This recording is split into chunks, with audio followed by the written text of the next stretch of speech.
자, 오늘 17강에서는 해랑 1권 125쪽을 펼쳐서 놀이에 대해 묻고 답하기를 공부해 볼 텐데요. 이 챕터는 놀이를 지원하는 교사가 흔히 할 수 있는 질문과 답변으로 구성이 되어 있어요. 각 주제별로 분류된 질문과 답변을 살펴볼 건데 오늘은 3개의 큰 주제에 해당하는 질문과 답변을 볼게요. 만약 현장에 있는 교사라면 내가 아는 궁금증을 찾아보고 해결하는 용도로 이 챕터를 볼 수 있겠지만 우리는 유아 임용을 준비하는 수험생이기 때문에 이 챕터를 공부해야 해요. 1차 문제로도 출제될 수 있지만 특히 2차의 면접 문제로 출제될 수 있는 질문들이기 때문에 답변의 중심 키워드들을 기억하고 직접 답변을 할 수 있어야 합니다. 공부하는 방법은 우선 답변 내용을 이해하고 각 주제별 답변을 정리할 때 제시되는 키워드를 중심으로 암기하는 거예요. 질문과 답변을 베껴 쓰기도 해보고 답변을 쓸 수 있을 정도가 되면 질문만 써두고 답변을 논술 형식으로 작성해보세요. 자, 그럼 놀이에 대해 묻고 답하기. 첫 번째, 자유롭고 즐거운 놀이의 의미부터 알아볼게요. 유아가 마음껏 놀이할 수 있는 자유를 강조하는 이유가 있나요? 마음껏 놀이할 수 있는 자유를 강조하는 이유는 유아가 마음껏 놀이를 할 때 즐거움과 행복감이 오기 때문이에요. 이건 하고 싶은 것을 할 수 있다는 데서 오는 즐거움과 행복인 것이죠. 유아가 즐겁게 뛰어놀기만 해도 괜찮을까요? 놀기만 해도 괜찮냐는 이 질문에는 과연 놀이가 배움이 될 수 있을까 하는 기본적인 의문이 담겨 있는 것이죠. 그건 그동안 놀이는 학습과 서로 다르다고 생각해 왔었기 때문이에요. 개정 놀이과정에서는 놀이가 곧 배움이라는 것을 강조했어요. 유아가 즐겁게 노는 과정에서 배움이 일어난다고 보는 것이죠.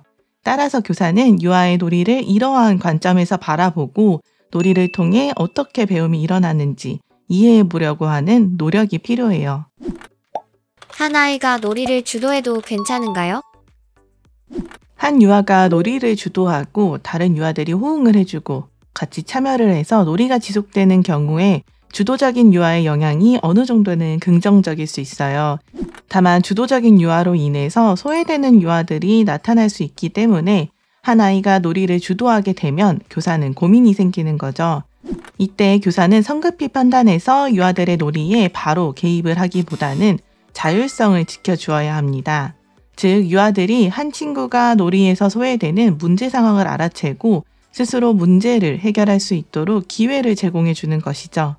자, 자유롭고 즐거운 놀이의 의미를 정리해보면 마음껏 놀 수 있는 자유가 강조된 이유는 유아에게 즐거움과 행복감을 주기 때문이며 유아가 놀기만 해도 괜찮을까 하는 이 질문은 스스로 놀이가 배움이라는 것을 이해했는지 돌아봐야 하며 한 아이가 놀이를 주도할 때에는 바로 개입하기보다는 방관자 역할을 하면서 놀이의 자율성을 지켜주어야 한다는 것을 기억해야 합니다. 해랑 1권 127쪽을 펼쳐서 놀이와 활동의 관계, 질문과 답변을 살펴볼게요. 놀이와 활동은 다른가요? 놀이는 유아 스스로 선택하고 주도적으로 참여하는 과정에서 즐거움을 느낄 수 있는 것이고 활동은 놀이를 지원하기 위해서 교사가 유아의 흥미와 욕구, 의도를 고려해서 놀이 맥락 안에서 계획을 실행하는 것을 말합니다. 여기서 중요한 것은 활동이 교사의 의도뿐만 아니라 유아의 놀이 맥락 안에서 이루어져야 유아가 놀이를 확장하거나 새로운 놀이로 출발할 수 있어요. 유아가 교사의 예상이나 계획과 다르게 놀이할 때에는 어떻게 해야 할까요? 활동할 것을 유아들과 함께 정했는데도 유아는 흥미가 수시로 바뀌기 때문에 교사의 예상이나 활동 목표와 전혀 다른 방향으로 놀이를 하곤 해요. 이럴 때 기존에 하려고 했던 것을 하게끔 지도를 하기보다는 유아의 놀이를 인정해주고 유아의 놀이를 따라가 주어야 해요. 교사의 계획은 유아의 놀이를 확장하기도 하지만 유아의 놀이를 제한하기 때문에 교사는 유아에게 놀이의 주도권을 넘겨주는 게 필요해요. 이렇게 교사의 예상과 다르게 놀이한 사례가 해랑 2권 75쪽에 있어요. 원래 계획된 활동은 자전거가 지나갈 수 있는 다양한 자전거 길을 만드는 것인데 자전거 길을 만들기 위해 가지고 나간 꽃삽을 가지고 길을 만들다가 공벌레를 찾자 유아들은 공벌레 찾기 놀이를 하게 됐어요. 교사는 원래의 활동 목표가 있었지만 유아가 자유롭게 놀 수 있도록 허용을 해주었어요. 물론 교사는 처음에 유아가 재미나고 신나게 놀지만 자전거 길을 만드는 활동 목표를 잊은 것 같아서 고민을 했지만 유아들이 좋아하는 것에서 배움이 시작될 수 있다는 생각을 하게 되면서 유아들이 좋아하는 공벌레를 배움의 주제로 삼아보면 어떨까 고민해보게 되었어요. 이렇게 유아의 놀이를 따라가면서 배움을 지원하는 역할을 고민해야 하는 것이죠. 유아의 놀이 때문에 주제 관련 활동을 하지 못했어요. 괜찮을까요? 이전 3, 5세 연령별 놀이과정에서는 주제 관련 활동을 중심으로 교육과정을 운영했기 때문에 주제 중심의 계획적인 활동을 통해서만 유아가 배운다는 생각이 강할 수밖에 없어요. 자, 놀이 중심인 개정 놀이과정에서는 이런 생각에서 조금 물러나 보세요. 유아의 흥미와 관심은 주제에만 머물러 있지 않고 마주치는 모든 것에 관심이 있기 때문에 이 모든 것이 놀이가 될 수 있고 유아들의 흥미와 관심이 시작된 놀이에서 더 의미 있는 경험이 일어날 수 있어요. 그 의미 있는 경험들이 곧 배움인 것이죠. 수학적으로, 과학적으로 탐구하는 놀이란 무엇인가요? 유아는 친구와 사이좋게 놀기 위해서 수를 세고 똑같이 나누면서 공평함을 찾고 가게놀이를 하면서 물건값을 매기기 위해서 수량을 세기도 합니다. 이렇게 수학적 탐구를 하는 것이죠. 또 풀밭에서 본 사마귀를 보면서 사마귀의 모습을 궁금해하고 무엇을 먹고 어디에 사는지를 궁금해하죠. 이렇게 놀이 안에서 과학적 탐구도 충분히 합니다. 이렇게 놀이 안에서 과학적으로 탐구하는 사례가 해랑 2권 93쪽에 있어요. 놀이방에 긴 플라스틱관을 제공하자 유아는 플라스틱관의 한쪽 입구에 입을 대고 아 하고 소리를 질러봅니다. 반대쪽으로 흘러나오는 소리를 들으면서 즐거워하던 유아는 1층 교실까지 소리를 배달할 수 있을지 궁금증을 가졌어요. 그렇게 다 같이 모여서 소리에 대해 탐구를 하고 소리를 1층까지 어떻게 전달할 수 있을지 함께 고민해요. 소리가 호스 안에 공기로 전달이 될 수 있다는 가설을 세우고 소리관을 길게 연결해서 1층까지 소리를 전달할 거라는 전략을 세워요. 유아가 소리를 관을 통해서 보내려고 한 것은 공기가 소리를 전달하는 매질인 것을 인식하고 있다고 추측해 볼 수 있어요. 이처럼 유아가 흥미를 가지고 놀이를 하면서도 수학적, 과학적으로 탐구를 하고 있다는 것을 알 수 있죠.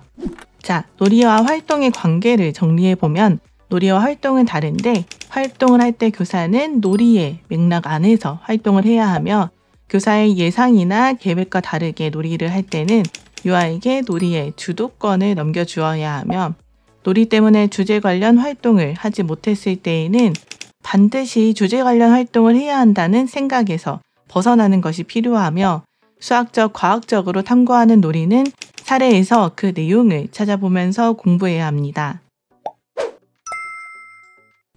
다음으로 해랑 1권 128쪽으로 넘겨서 풍부한 놀이 자료의 의미에 질문과 답변을 볼게요. 실내 놀이와 바깥에서 하는 놀이는 어떻게 다른가요? 실내 공간은 보호와 정서적인 지원이 제공되는 장소인 반면 실외 공간은 자연 환경과 교류가 일어날 수 있는 개방적인 장소라 할 수 있어요. 개방적인 바깥 공간은 유아의 몸과 마음을 자유롭게 합니다. 유아는 바깥이나 숲에서 더 다양한 변화를 경험해요. 사계절이 바뀌고 자연물이 변화하는 모습을 발견할 수 있고 더 다양한 생명체를 만나볼 수 있는 기회가 많아요. 또 넓은 바깥 공간에서는 뛰기나 구르기 등 다양한 신체 놀이도 할 수 있어요. 유아가 놀이 자료를 자유롭게 탐색할 수 있도록 하고 싶습니다. 교실 공간을 어떻게 만들어야 할까요? 놀이 자료를 어떻게 배치하느냐에 따라 유아의 관심과 호기심이 달라집니다. 미술 공간의 크레파스나 색연필 외에 다양한 색과 굵기의 그리기 도구를 제공하면 유아의 표현 방식이 변하는 것을 발견할 수 있습니다. 다양한 놀이 자료를 제공하고 유아의 놀이 흐름에 맞춰서 공간을 확장, 이동, 분리, 연결을 해주면 유아는 놀이 자료를 더 다양하게 탐색하죠. 그리고 다양하게 놀이 자료를 제공하고 공간을 구성해 주는 것뿐만 아니라 자료를 사용하는 방식을 유아가 결정하도록 허용을 해주면 유아는 스스로 놀이 자료를 사용하는 방식을 찾아내면서 자유롭게 탐색할 수 있어요.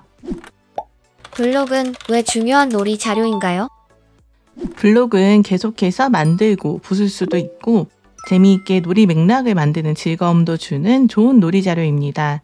블록놀이에서 유아는 자신의 실제 경험을 반영해서 주말에 놀러 갔던 공원을 만들어 볼 수도 있고 상상의 이야기인 공룡이 사는 집도 만들어 볼 수 있어요.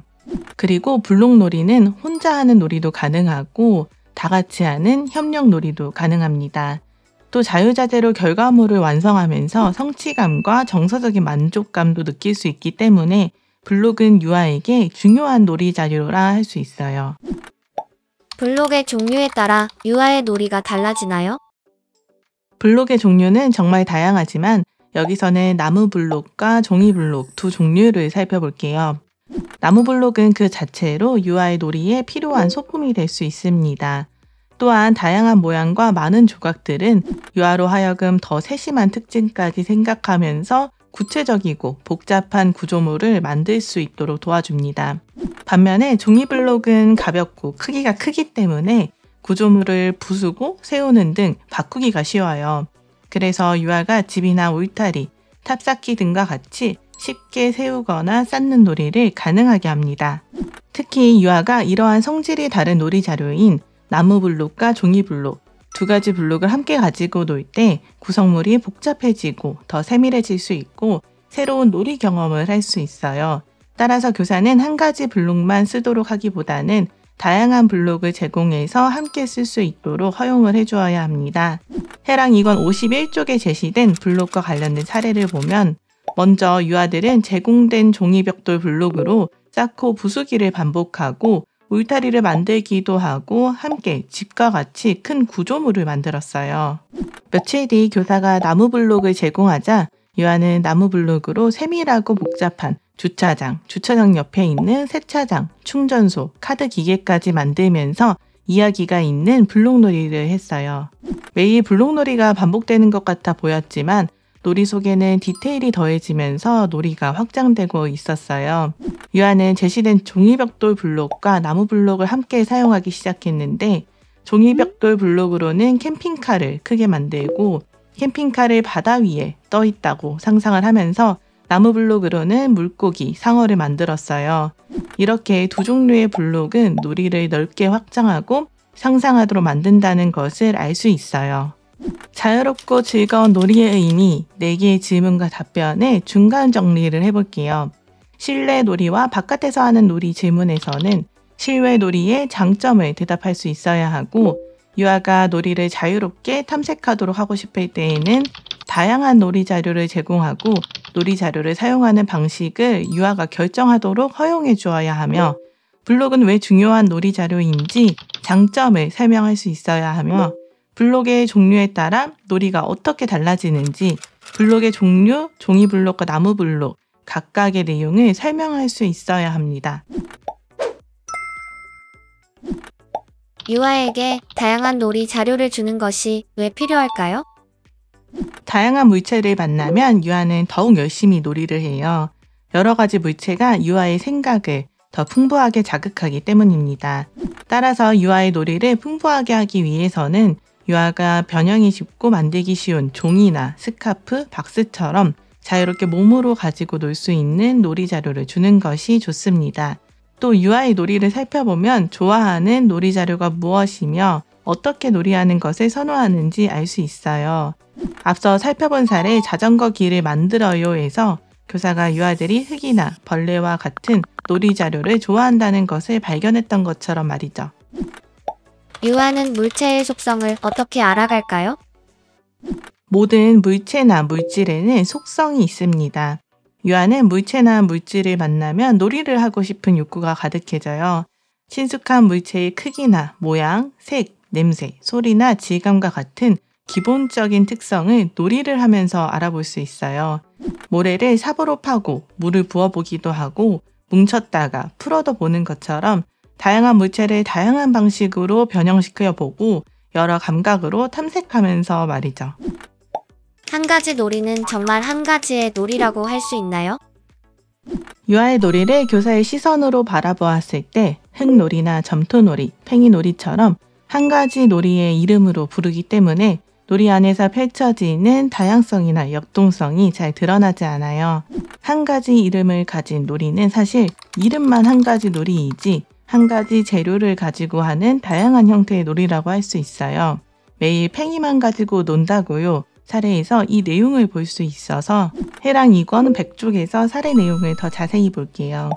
3월의 유아들은 교실 한켠에서 팽이 경기장을 만들고 자신이 만든 팽이를 굴리면서 누가 더 오래 돌리는지 시합을 했어요.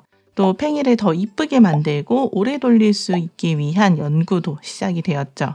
4월의 유아들은 양면 테이프, 목공풀, 딱풀을 이용해서 다양한 재료들을 자신이 만든 팽이에 붙여보려고 했어요. 3월에 이어서 팽이 시합은 이어졌는데 어떻게 하면 팽이를 돌리면 좋은지 손끝을 신경 써보고 손가락 힘도 조절해 보기도 하고요. 그리고 5월에는 더욱 다양한 재료로 팽이를 만들어 보고 싶어 하는 유아들을 위해서 교사가 스티로폼 공이나 나무공, 공 CD, 이쑤시개를 제공해 주어서 4월과 또 다른 모습의 팽이 만들기가 시작됐어요. 새로운 재료 중에서 더 잘 돌아가는 팽이를 만들 수 있는 재료를 찾아보기도 하기도 했죠. 팽이놀이는 팽이놀이라는 이름 아래에서 팽이를 재료로 팽이 꾸미기, 팽이 경기장 만들기, 팽이 그림 그리기, 여러 가상놀이 등 다양한 형태의 놀이가 나타났어요. 유아가 똑같은 놀이를 계속하는 힘은 어디에 있나요? 앞서 본 팽이 사례에서 유아들이 오랜 시간 동안 팽이를 중심으로 한 놀이를 지속할 수 있었던 이유는 바로 즐거움인 것 같습니다. 이러한 즐거움은 유아들에게 허용된 자유로움이 있었기 때문이에요. 팽이 놀이를 하는 교실에서는 유아들이 자유롭게 교실의 재료를 탐색하고 주도적으로 교실의 공간을 구성할 수 있었어요.